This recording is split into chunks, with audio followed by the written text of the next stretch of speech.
कल्याण पश्चिम येथील उच्चभ्रू समजल्या जाणाऱ्या वायले नगर परिसरात एक धक्कादायक प्रकार समोर आला आहे। भर रस्त्यात महिलांसमोर एक कार चालकाने उघडपणे लघुशंका केल्याने परिसरात संतापाची लाट उसळली आहे। प्रत्यक्षदर्शी महिलांनी संबंधित कार चालकाला जाब विचारत त्याच्या कृत्याला विरोध केला आहे।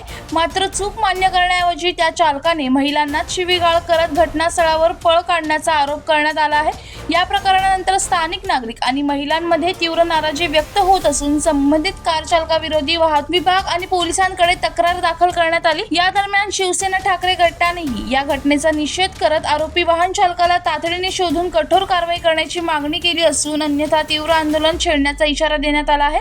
या घटनेमुळे परिसरात सुरक्षेचा आणि सार्वजनिक शिस्तीचा प्रश्न पुन्हा ऐरणीवर आला आहे। सुवर्णा कृष्णा पवार, मी कल्याण शहरातली उपशहर प्रमुख आहे आणि आताच ट्रॅव्हलची एक गाडी आली होती।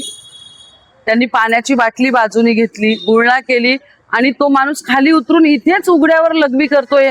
बरं, हा फुटपाथ आहे, सोसायटी आहे, इथे सर्वच दुकानं आहेत, लोक येतात जातात, महत्वाचा रस्ता। आणि कालच आम्ही आंदोलन केलंय, म्हणजे महिलांना काय सुरक्षा आहे? भर दिवसा 11 वाजता आणि भर रस्त्यावर तो लघवी करतोय उघड्यावर। बायकांनी करायचं काय?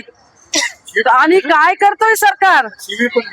मग आणि समोर ना, दुकानाच्या समोर, दुकानामध्ये महिला आहे, येतात, फुटपाथ आहे, बायका येतात जातात आणि तुम्ही भर दिवसा करता। सरकार करतं काय? जर भर दिवसा असं आम्हाला सुरक्षितता नाही तर तुम्ही रात्रीची वेळ असते, बायकांना काय सुरक्षितता आहे?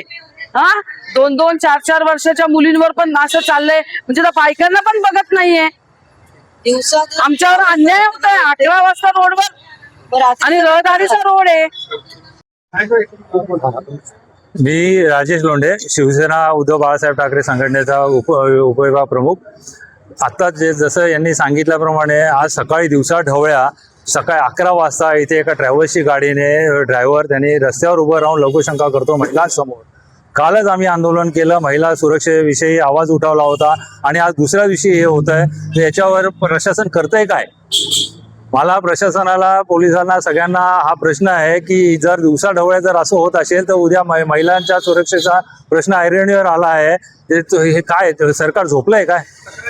तक्रार हो, आम्ही संबंधित अधिकाऱ्यांकडे तक्रारला पाठवलेलं आहे, व्हॉट्सअपवर पाठवलेलं आहे। लेखी तक्रारीसाठी अजून गेलेलो नाही, पण आता लवकरच जाऊ आम्ही। अशोक कांबळे, जनशक्ती, कल्याण।